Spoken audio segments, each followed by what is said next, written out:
This Void build for the Titan is not only incredibly fun, but it is also super strong for endgame activities like Grandmaster Nightfalls, raids, and even those Master Lost sectors. Not to mention, it is finally something better to do than just throw the dumb bonk hammer around, because quite frankly, I'm just sick of the bonk and I want to do something new. This Titan build will turn you into an invisible, walking, volatile Titan nuke. Yes, that was a lot of words. Everything you do blows up and makes it volatile, which will then also blow more things up. In simple monkey terms, things blow up, they create bananas, you collect the bananas, and then blow more stuff up. It's quite simple. Nah, I'm just kidding. But seriously, the idea behind this build is to make everything volatile through finishes, proccing Devour for health regen from various void abilities, and working your way through the piles of ads by going invis, finishing the ads, causing explosions, and good ability regen so that you can repeat the cycle over and over again. Because of the way this build is set up, every finisher you do will make all of the enemies around that finisher volatile, and it will also make your Guardian invisible, so the enemies will never be able to catch you.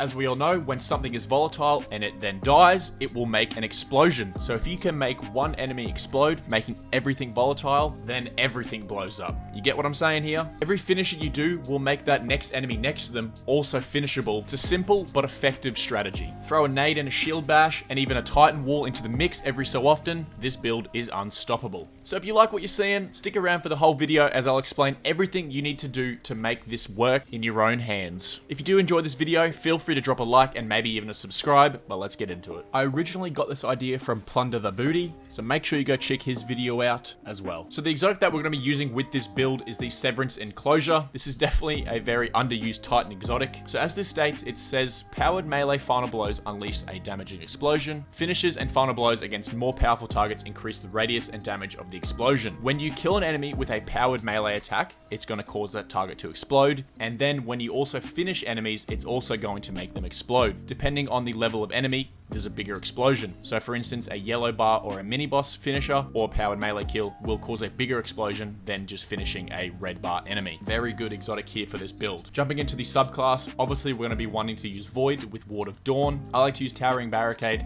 High Lift, Shield Bash, and Vortex Grenade. The Shield Bash, when powered, does a huge amount of damage and a huge explosion, so make sure you're taking advantage of the Shield Bash when you can. For the aspects, I like to use Controlled Demolition. Hitting a target with a Void ability or a volatile explosion makes them volatile. So when you finish an enemy and they explode with Void damage, it's going to make everything around them volatile. And then as it states, killing this volatile enemy will cause them to explode, which will then also grant you and your allies health when volatile targets explode. This is an insane aspect. The other one is Bastion. So when you grant your super or your barricade, it's going to give you an overshield for you and your allies. This is a very good aspect to use here. Now for the fragments, there are three main ones we need to use. We need to use Echo of Obscurity.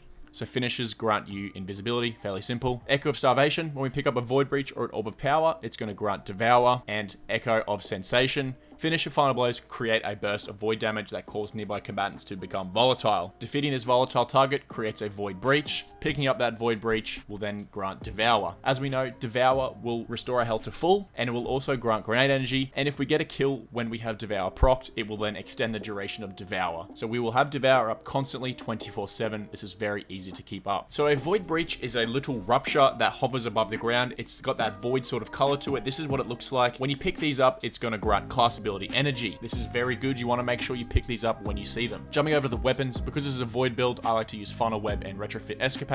You're going to want to use two Void weapons here. It's up to you what you use, but these are the two this season that I like to go with. Now for the helmet mods, because we're going to have a few grenades in our arsenal, I like to use two Ash to Assets to get my super back super quick. And then on top of this, Dynamo, so that when we use our class ability near targets, which will be because we're going to be getting in there and finishing enemies, it's then also going to reduce our super cooldown. Over to the Gauntlets, I like to use this to reduce my grenade cooldown as much as possible. So when I use my class ability, it's going to reduce my grenade, causing damage with a melee attack, reduces the grenade, and when we get grenade kills, it's going to generate Orbs of Power. All great armor mods here. Now on the chest piece, because we're getting in there and finishing enemies, I like to use Triple Resistance mod here. Melee damage resistance, reduce damage from point blank enemies, arc resistance, and harmonic resistance. Fairly simple. On the boots, I like to get a little bit of health back here. So innovation, insulation, and stacks on stacks. And finally, on the bond, I like to use Explosive Finisher. So because we're going to be generating lots of orbs, when we get 3 stacks of armor and we're finishing an enemy, it's going to fully restore our grenade. So make sure you're throwing your grenade out before you finish an enemy, because you're going to be getting that grenade straight back. Proximity Ward,